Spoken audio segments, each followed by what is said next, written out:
In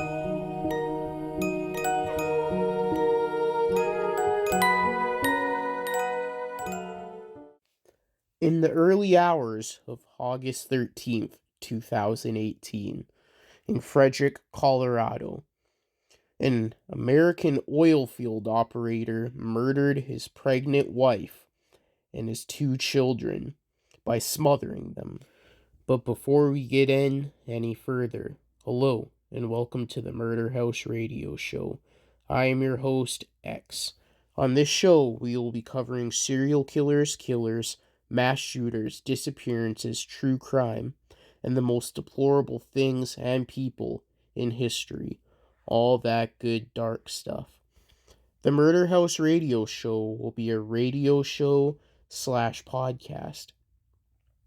I will be uploading videos every Friday at 4 p.m. Mountain Standard Time. Make sure you hit the like and subscribe button. Once you hit the subscribe button, hit the bell notification button and select all to get all notifications if you're viewing on YouTube. And hit the follow button if you're listening on a podcasting platform. So sit down, get comfortable, grab some coffee or whatever your preferred beverage is, turn off the lights, and enjoy the show. On August 13th, Christopher Lee Watts brutally murdered his 34-year-old pregnant wife, Shannon, and his two children, 4-year-old Bella and 3-year-old Celeste. After doing this, he buried his wife's body in a shallow grave near an oil storage facility and dumped his children's bodies into crude oil tanks. Chris and Shannon Watts were from North Carolina. Chris was from Spring Lake and Shannon was from Aberdeen. They met one another in 2010. 2 years later, on November 3rd, 2012, they got married in Mecklenburg County. Then shortly after, their first daughter, Bella Marie Watts, was born on the 17th of December, 2013. And their second daughter, Celeste Catherine C.C. Watts, was born a couple years later on the 15th of July, 2015. The Watts family lived in a 5-bedroom house at 2825 Saratoga Trail in Frederick, Colorado, which was purchased in 2013. However, in 2015, they declared bankruptcy. Chris was employed by Andercone Petroleum, while Shannon worked from home selling products called Thrive for the multi-level marketing company LaVille. So with things going relatively well, you may think, why do such horrendous things? So let's get into it. At approximately 1:48 a.m. on Monday, August 13th, 2018, Shannon, returning home from a business trip to Arizona, was driven home by her friend and colleague, Nicole Utuf Actison. Over that weekend, Chris was home with their daughters. Later that day, Shannon and the girls were reported missing by Actison, who had become concerned when Shannon missed a scheduled obstetrics and gynecology appointment and wasn't returning her text messages. After Shannon missed the business meeting, Actison went to the Watts home around 12:10 p.m. When the doorbell and knocks fell on deaf ears, Actison notified Christopher, who was at work, and called the Frederick Police Department. A Frederick police officer arrived to conduct a welfare check at around 1:40 p.m.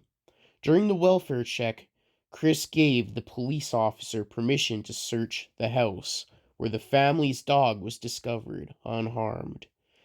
But there was no sign of Shannon or the children. At least the dog wasn't hurt. Searchers did, however, discover Shannon's purse, which contained her keys and the children's medication. Her phone was later found between the couch cushions in the family home. Her car, which still had the girls' car seats, was still in the garage. Shannon's wedding ring was found on the bedside table. It makes you think if they did up and leave, those things definitely would have been taken, especially the phone, her purse, her car keys, and her car. The FBI and the Colorado Bureau of Investigation joined the investigation the following day. Chris initially said to police that he had no idea where his family might be. He also said that he had not seen his wife since 5:15 a.m. the previous day when he was leaving for work. He did give interviews to Denver stations KMGH-TV and KUSA-TV outside his place, pleading for the return of his wife and daughters. Investigators with search dogs could be heard on the property during the interview. That's cold-blooded, in my opinion, to sit there and plead for your family to come back, knowing they're dead and that you are the one that killed them. Chris Watts was later arrested on August 15th, 2018. According to the arrest report and footage from security cameras in the interview room, he failed a polygraph test and subsequently confessed to murdering Shannon. He asked to speak to his father before confessing. According to the report, Chris was having an affair and claimed he asked for a separation from Shannon. During the investigation, he claimed Shannon had strangled the girls in response to his request for separation, and that he had then strangled her in a fit of rage and transported the bodies to a remote oil storage site leased by his employer. That is cold-blooded and spineless. You're having an affair. Sure, it happens. I don't agree with it, but it happens. But your response is to wipe out your whole family for having an affair?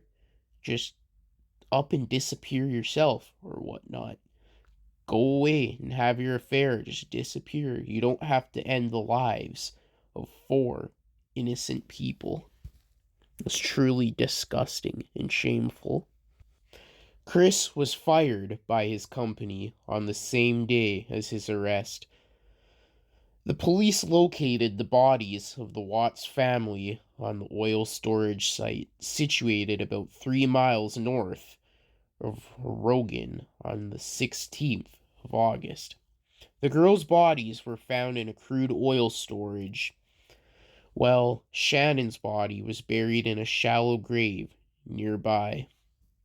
Bella and Celeste's bodies had each been pushed through a hatch at the top of a different oil tank, with the lids being 8 inches in diameter. According to medical examiners, Bella had scratches on her left buttocks from being shoved through this hole. A tuft of blonde hair was found on the edge of one of these hatches. On the 21st of August, Chris was charged with 3 counts of first-degree murder, including an additional 1 count per child cited as death of children who had not yet attained 12 years of age, and the defendant was in a position of trust. I've never heard of that charge. He was also charged with unlawful termination of a pregnancy and 3 counts of tampering with a deceased human body. He was denied bail at his first court appearance. At a later hearing, his bail was set at $5 million, with him being required to put down 15% to be released, which would be $750,000. The case has been known in the media as the family annihilation. Many of these crimes occur in August before school starts, which may delay detection by investigators. It makes sense. According to a FBI profiler, Candace D. Long, cases such as this case are rare because family annihilators usually commit suicide after the murder-suicides.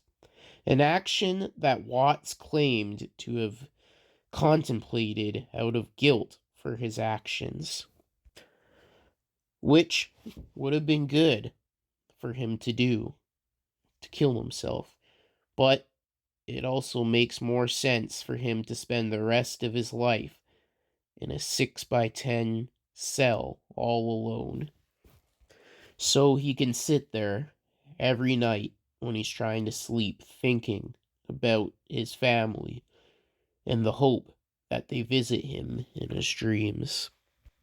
In a later interview on Dr. Phil, the Watts' lawyer claimed that he confessed to killing Shannon after an argument regarding divorce.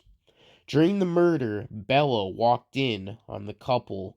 Watts then told her that Shannon was sick. He loaded Shannon's body and the girls into the car without the car seats in the back of his work truck. He later smothered the girls, one after the other. Chris pled guilty to the murders on the 6th of November.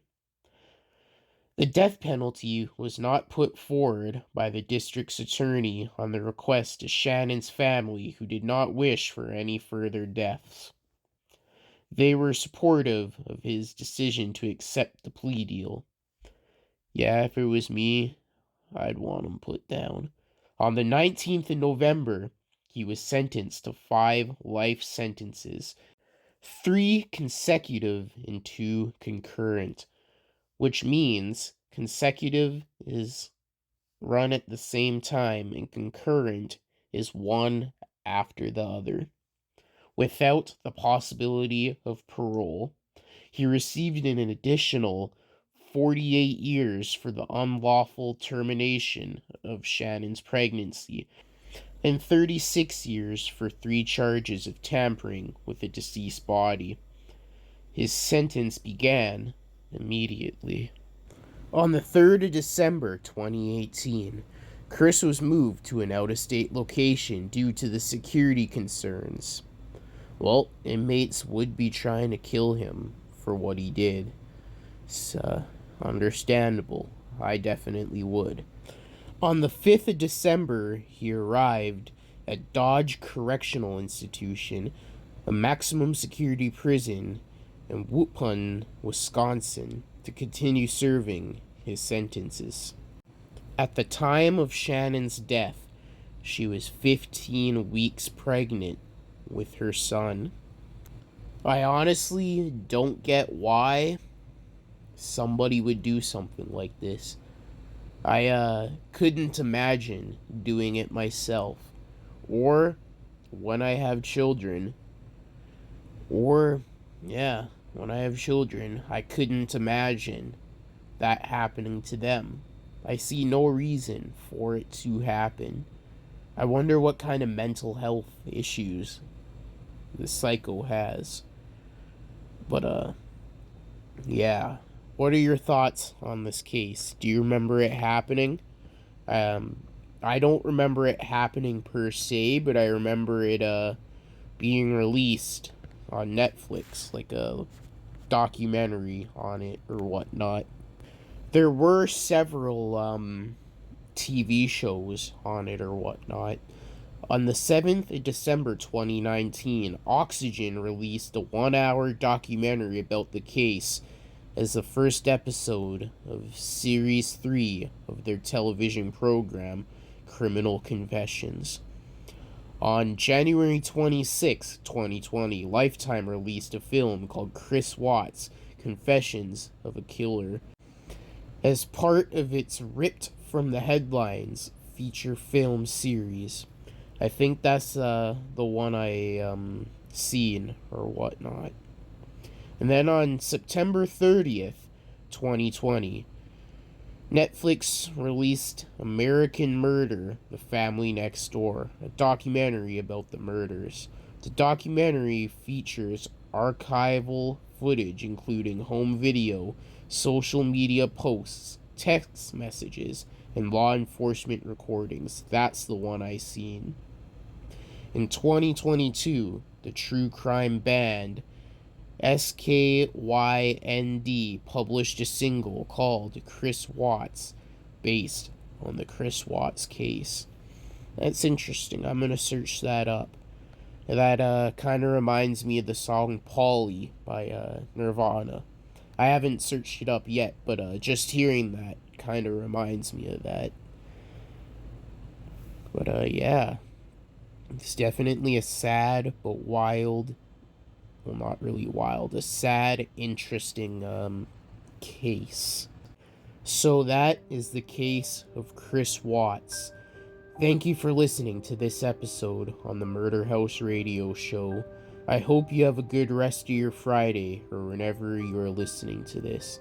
Check out the social medias and the sources in the description below.